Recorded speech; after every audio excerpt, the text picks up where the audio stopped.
네, 안녕하세요. 동포세계 김용필입니다. 네, 제가 계속 이어서 이 중국 동포 이해를 위한 이 특별 방송을 여러분들 해드리고 있습니다. 오늘 시간으로 이 5번째 시간이고요. 그리고 5번째 시간 중에서도 특히 이 만주 지역에 대한 이 역사 탐구를 좀 하고 있습니다. 그래서 만주 지역 역사 탐구는 4번째 시간이 되겠습니다. 오늘 시간은 지난 시간에 이어서 이제 1930년대 이 만주에서 어떤 일이 일어났는지를 한번 좀 살펴보고자 합니다.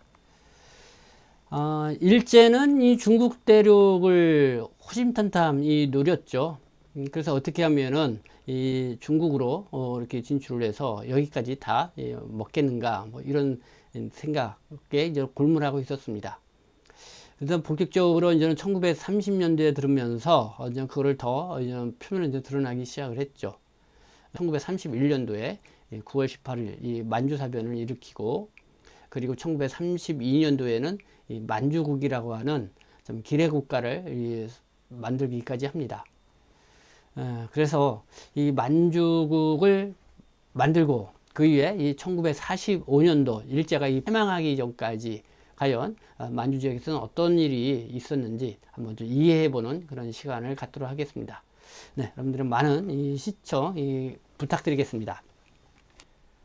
먼저 우리가 이제 만주 사변에 대해서 좀 보도록 하겠습니다. 만주 사변. 1931년 9월 누테어거우에서 스스로 이 만철선로를 폭파하고 이를 중국 측 소행이라고 트집을 잡아서 이 만철연선에서 북만주로 일거에 군사행동을 개시를 했다. 그게 이제 1931년 9월 18일 이 만주사변을 일으키게 되는 어떤 계기가 된 거죠. 그래서 이 1932년 3월 1일 이 만주국을 설립을 하고요. 그리고 1937년에는 중일전쟁을 일으킵니다. 그래서 그에 이 난징 대학살이 일어나죠. 그리고 이제 1941년도는 저기 또 멀리 태평양 전쟁까지 일으키죠.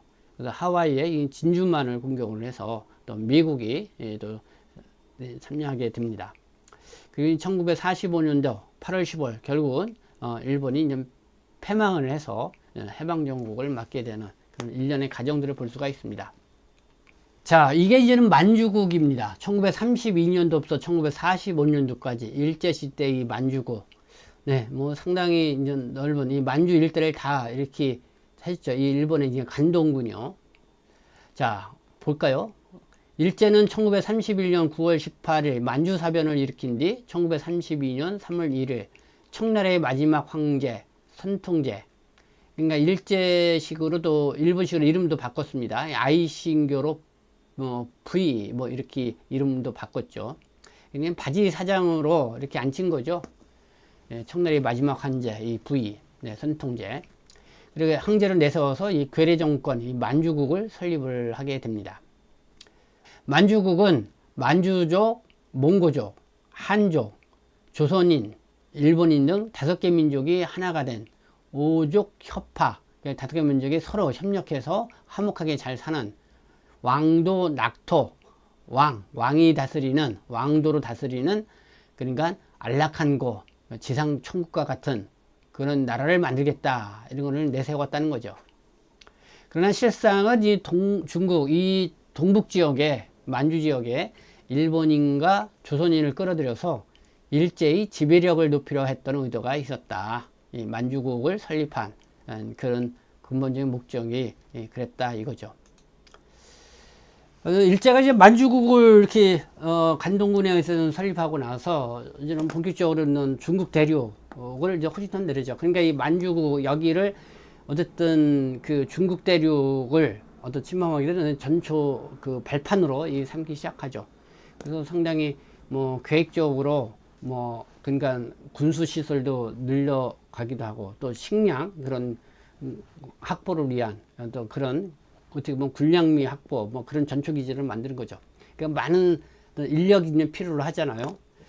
그러니까 이 당시에 그러니까 경상도나 전라도 이런 충청도 이쪽 남한 지역에 있는 이 조선인들이 많이 또 이주해 가는 그런 계기가 됩니다. 그러니까 여기 한 것처럼 왕도 낙토를 만들겠다고 하면서 조선인들에게 정말 이 만주로 가게 되면은 잘 살 수 있다. 뭐 이렇게 있는 대대적인 홍보를 통해서 좀 만주로 이주하게 되는 그런 정책을 일제가 좀 벌이게 되는 거죠.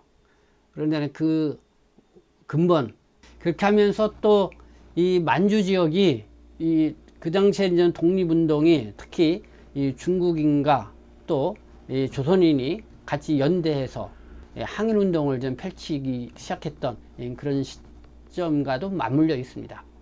그러니까 여기 만주국을 설립하고 그렇게 하면서 이제 중국인과 조선인을 계속 이간질을 시키면서 어쨌든 그들의 이제 지배력을 높여가고자 하는 그런 활동들이 이쪽에서 계속해서 일어나게 된다.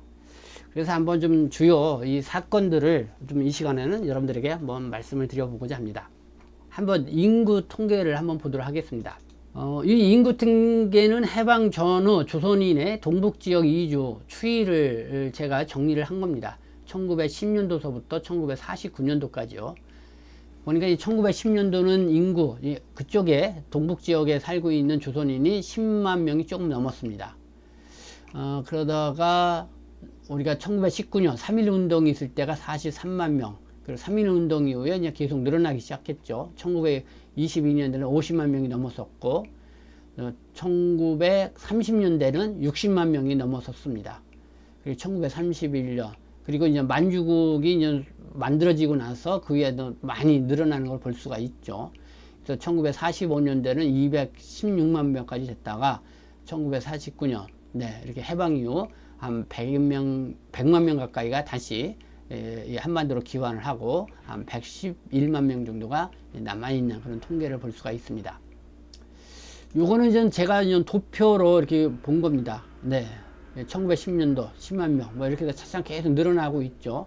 그러다가 1930년대 이후서부터 이렇게 급격하게 조선인의 인구가 크게 늘어나는 걸 볼 수가 있습니다. 이런 도표로 한번 시각적 효과를 내기 위해서 한번 좀 정리를 해본 겁니다. 자, 이 사건을 한번 보도록 하겠습니다. 이 만보산 사건. 1931년 7월 2일에 중국 만주 길림성 장춘시 간성구 선신바오에는 만보산 지역에서 당시 만주로 대량 이주한 조선인과 중국인 농민 사이에 수로 문제가 발단이 되어서 일어난 충돌 및 유혈 사태이다.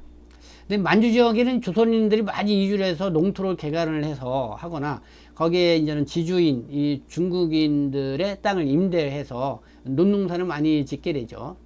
근데 아무래도 논농사, 이 수작농이니까 물이 필요하죠. 그러니까 이쪽 이 만주 벌판 이쪽에 있는 지주들은 이제 중국인들일 테고요. 그러니까 이 조선인들이 이쪽으로 진출을 해서 중국인들로부터 토지를 임대받아서, 그러니까 임대해서 수농사를 짓는다. 수농사를 짓기 위해서는 물이 필요하니까 이렇게 수로 작업을 하게 되죠. 그런데 이 수로 작업을 하는 과정에서 이 중국인 지주들과 이 조선인들 사이에서 갈등이 생깁니다. 그러니까 우리의 허가 없이 우리 땅을 마음대로 파헤쳐서 왜 이렇게 수로 작업을 하느냐, 뭐 이런 갈등을 시작을 해서 그래서 이제 만보산 사건이라는 게 터지게 되는데, 자, 근데 이 사건이 어떻게 터지냐? 자, 이 사건으로 해서 이 서울과 평양에 있는 중국인들이 무차별 학살 사건이 생깁니다. 그러니까 이 중국 그 만주에 있는 이 장춘에서 이루어지는 사건인데, 이 국내 이 서울과 평양에 살고 있는 중국인들의 무차별 학살 사건이 이 여파로 생기게 됩니다. 왜 이런 사건이 생겼냐? 자, 서울, 대구, 인천, 그리고 북쪽에는 평양, 원산 등에 중국인들이 많이 있었다고 한다. 바로 이 만보산 사건 관련 기사를 보고 조선인들 사이에 중국인에 대한 강한 반감이 노출되었다. 평양에서는 폭력에 의해서 중국인 133명이 사망하는 일까지 일어났다. 이 만보산에서 일어났던 중국인들과 조선인들 간의 수로공사로 빚어진 갈등이 일본 경찰에 의해 만들어진 가짜뉴스를 조선일보 기자가 국내로 전달해서 생긴 사건이었다. 네, 이게 당시 조선일보에 난 기사 내용입니다. 이렇게 쭉 보면은 뭐 이렇게 중국, 뭐 간민 800여 명과 200 동포 조선인을 말겠죠. 이렇게 충돌 사건이 일어났다.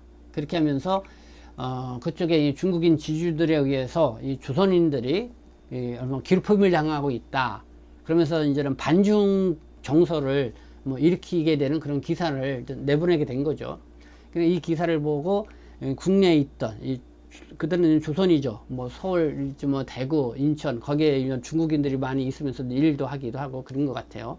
그래서 조선인들과 어쨌든 뭐 경쟁 의식도 좀 있었던 그런 부분이 있는 것 같은데 이게 이제 촉발이 돼 가지고 이 조선인들이 이 중국인의 붕괴를 해 가지고 어떤 대량 또 이렇게 집단 학살을 하는 그런 사건이 벌어집니다. 그 대표적인 평양이죠. 평양.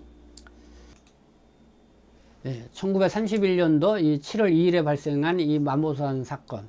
그러니까 중국 장춘에서 중국인 지주들과 그 조선인 어쨌든 그 농부들 간의 어떤 충돌 사건인데 사실 여기에 뭐 크게 뭐 6월 사태가 벌어지거나 뭐 그렇게까지는 안 갔다고 합니다. 뭐 중국에서도 공안들이 경찰들이 빨리 출동했고 일제 경찰들도 빨리 출동해서 뭐 서로 갈라놓고 그래가지고 크게 충돌이 없는데 오히려 이제는 일제히 이 관동군 이 경찰들이 와가지고 뭐 중국인들 돼 있어서 총도 쏘고 뭐 이렇게 위협을 가했던 오히려 그냥 그렇게 해놨는데 일본 경찰들이 거기에 이제 주재하고 있는 이 조선일보 기자한테 이 중국인 지주들이 떼거지를 몰려와가지고 이 조선인 님들을 괴롭히고 또 이렇게 학살을 했다 하면서 이 가짜 뉴스를 이렇게 퍼뜨리게끔 유도를 하죠.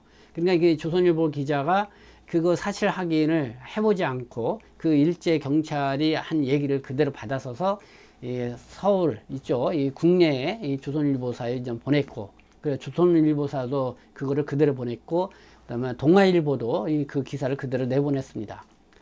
그러다 보니까 저는 국내에서 이 반중 정서가 이제 극에 달해서 이런 6월 사태가 벌어지게 된 그런 상황이었죠. 그래서 최근에 이제 한국 사회에서 이렇게 반중 정서와 현중 이런 표현에 의해서 극에 달해서 이런 거를 이야기할 때 우리가 이제 만보산 사건 이거를 꼭 우리가 한번 다시 한번 상기해보고 이런 가짜 뉴스에 의해서 이렇게 휘둘리지 말아야 된다 이런 얘기를 하고 있는 겁니다. 당시에는 가짜 뉴스를 일본 경찰이 만들어 가지고 이렇게 퍼뜨린 거나 마찬가지였죠. 물론 저는 조선일보 기자도 그게 사실 여부를 확인하고 그래야 되는데 그러지 않고 그대로 보냈던 어쨌든 최근의 상황에서도 이 국내 언론이 이런 부분에서 사실 확인을 정확히 해보고 그렇게 해서 가짜 뉴스인지 아닌지 판단하고 이렇게 신중하게 이렇게 좀 보도를 할 필요가 있다 이런 생각을 해보게 하는 사건입니다. 이 만보산 사건이 또 역시 이 만주사변으로 이어지는 그런 빌미를 제공하는 그런 사건이 되기도 한 거죠. 네, 이런 만보산 사건이 있었다는 것을 말씀을 드리고, 자, 그리고 또 민생단 사건이라는 게 있습니다. 이것도 이제 만주국이 설립되기 바로 직전에 있었던 이 민생단이라고 하는 일제의 어용단체가 조직이 됐죠. 그래서 뭐 민생단 사건이 좀 어떤 내용인지 한번 보도록 하겠습니다. 네, 일제강점기 1932년부터 1936년까지 만주에서 조선인과 중국인에 의해서 일어났던 조선인 학살 사건이다. 이 중국 내 이 조선인과 중국의 항일 세력이 합작을 하자 그것을 와해하고자 일본 제국은 1932년 2월 조선인들로 구성된 민생단이라는 비밀 어용단체를 조직을 했다. 그래서 이 민생단은 제만, 그리고 만주에 거주하고 있는 조선인의 생활 안전과 낙토 건설을 표방을 하였으나 기실은 조선인과 중국인을 이간질하고 또 중국 공산당 조직과 그 산하 대중 단체를 파괴하려는 친일 반공 밀정 조직이었다. 만주국을 모토가 그거였죠. 왕도 낙토, 왕도로 다스려지는 낙토, 즐겁게 살 수 있는 그런 지상천국을 만들겠다. 그래서 이 조선인들 많이 글로 가라. 그러면은 너희들의 자치권도 만들어주겠고 이렇게 하겠다. 근데 이제 그거에 좀 주요 이 선전 매체로 활동한 게 바로 이 민생단이었던 겁니다. 민생단. 근데 실제로 민생단이 그 목적대로 했다고 하면 상당히 뭐 조선들은 좋은 거였죠. 그러나 일제는 거기에 표방은 그렇게 했지만은 실제적으로는 이 만주 지역에서 이 중국 이 공산당과 그 다음에 우리 조선 독립군단이 서로 연합해서 항일 독립운동을 하는 거에 대해서 이 뿌리를 뽑기 위해서 이 가상에서 만든 단체가 역시 민생단이었다. 그러니까 일본 전 조선인들은 그것도 모르고 민생단이 우리를 위해서 참 좋은 일을 하는 것이구나 뭐 이렇게 생각을 할 수 있겠죠. 그래서 어쨌든 뭐 반갑게는 만지해 줄 수 있겠지만은 그러나 일제는 거기에는 이런 밀정을 심어 놓는 검은 이 그림자가 있었다.